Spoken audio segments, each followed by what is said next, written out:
график қойып береміз, соны істей алмай жүреді. Ақшасын төлеп басқа болды. 90 күннен асқан просрочкасы бар адамдар болса, маған жолықсын, біз оларға тегін арада көмектесеміз. Оны қалай көмектесеміз?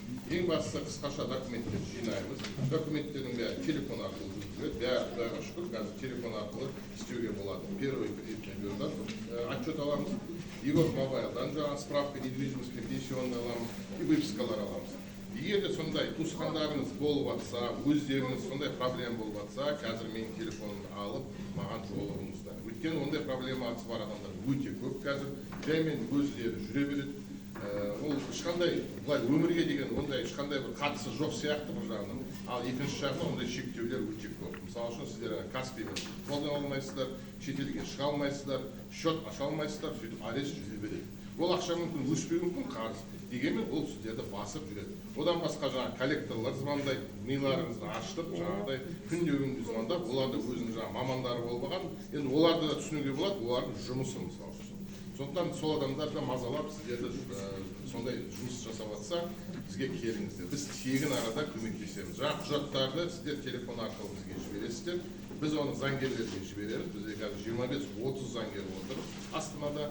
Бүкіл Қазақстан бойынша қазір осы жұмыс жүргізіліп жатыр. Әрбір ауданда, әрбір қалада, әрбір ауылда қазір біздің қаржы сарапшылар жұмыс істеп жатыр. Осындай адамдарға көмектесіп жатыр. Қазіргі арада біз осы 2 айда февральдан бастадық. Где-то 300 айына 300 адамдай көмектестік. Где-то 600 адамдай болды.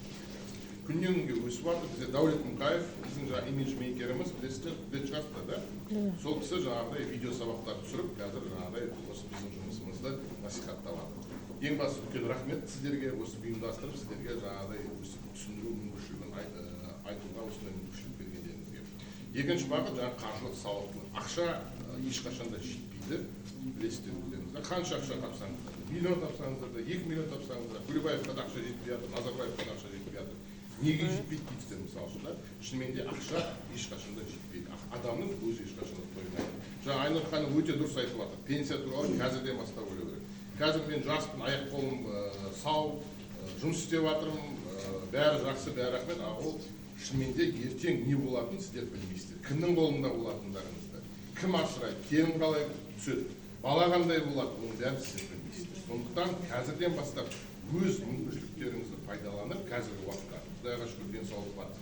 Ода жаңағыдай қазірден бастап бизнес болсын, басқа болсын, сол тіршілік жасау керек. 1 минут уақыт